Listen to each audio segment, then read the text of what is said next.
Welcome, future masters. Make sure you hit that like button. It'll help a lot. Now, this guy played this move.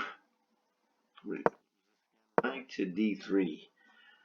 I don't know why in the world you would make this problem. Well, I mean, I guess I do, but to me, I was puzzled because you're just giving me this windmill of rook takes c7 check.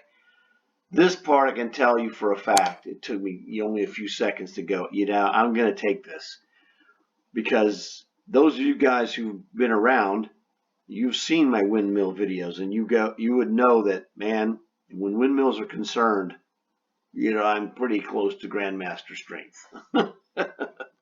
I literally came up with all the rules of windmills. So he's forced one move and one move only. The rule says we're winning. So the thing was, where do I stick this rook? Now, in the windmill rules, one of the things we have to look at is the pivot piece, which is the bishop, is the piece that gives the check. Is it under attack? The answer is no. That means, beautiful, I can go anywhere I want. Okay, now here, there's two squares you cannot go to. C8 and B7, because king takes free rook and goodbye Charlie. All right. So beyond those two squares, I can go any square horizontally. D7, E7, F7. I can go C6, C5, C4, C3, C2, C1. So just on the obvious stuff, I can go to those squares and I cannot be taken because of the check. Now the thing is, which square can I go to that gives me the most offensive attacking value? Now one of the things I could do, the basic move would be rook takes F7. Now we have to worry about this knight attacking our rook.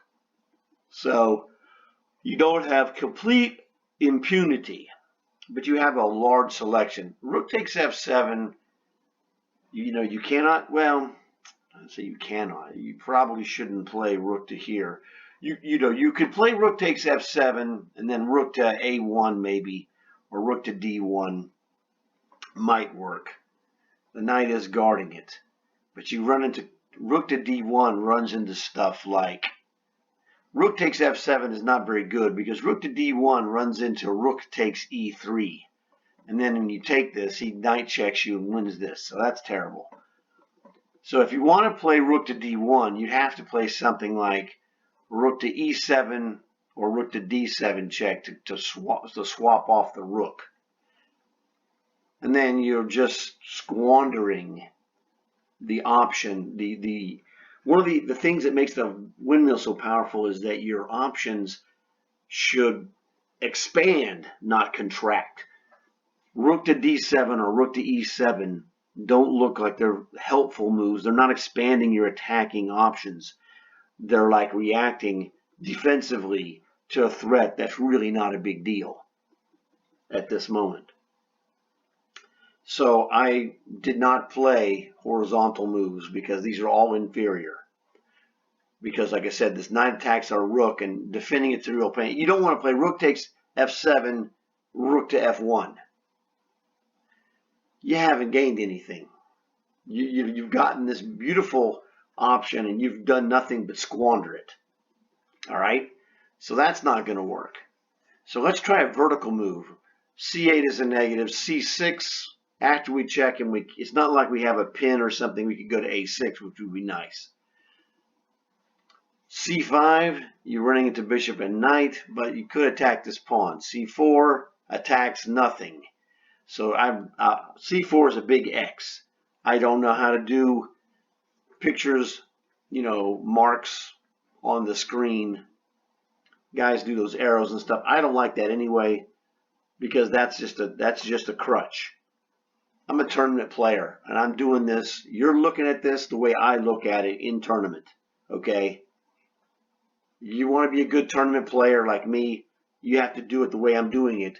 because there's no arrows and there's no big X's on C4 and D7 and E7 and F7. We put big red X's on those squares. They do nothing. C2 does nothing. C1 also does nothing. X, X. C3 does a little bit. You could play C3 and then rook to here maybe. Again, you're looking at this rook takes E3 could be a real problem. So don't complicate it. That's one of my dad's rules is don't get complicated and don't get fancy. His rule was really don't get fancy, but don't complicate it unnecessarily. What happens is rook to C5. What happens? Rook to C5, king to A file. It doesn't matter which one. And then I can play rook takes pawn check. Now that's the thing that was interesting to me. The only move I can make that generates another threat is rook to C5 because I can take this C pawn with check. And I like that. So let's look at rook C5, king to A7, rook takes, king to B6, attacking the king, knight to C4 check, hits this bishop and protects my rook at the same time, which is like legendary awesome. Also allows us to play rook takes rook. This looks so fantastic.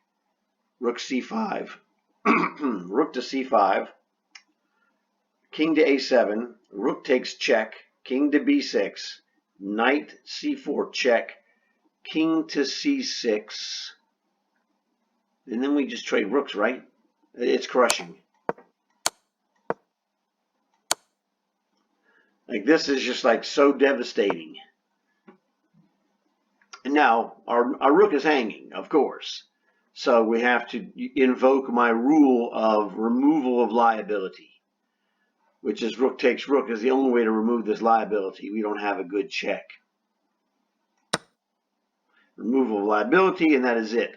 Now, no matter how he recaptures, we eat this bishop, and it's game over. So, the windmill wins again for me on 2893 because you know I'm awesome at the windmill. I mean, I don't go around broadcasting this, but hey, if they're going to make a problem and let me show off my skills, I'd be a fool not to show those off, wouldn't I? So you guys, hopefully you enjoyed this windmill. You guys are going to be awesome at windmills like me. You got my videos. So under 8 minutes, pretty awesome. Hopefully you enjoyed it. I will see you later.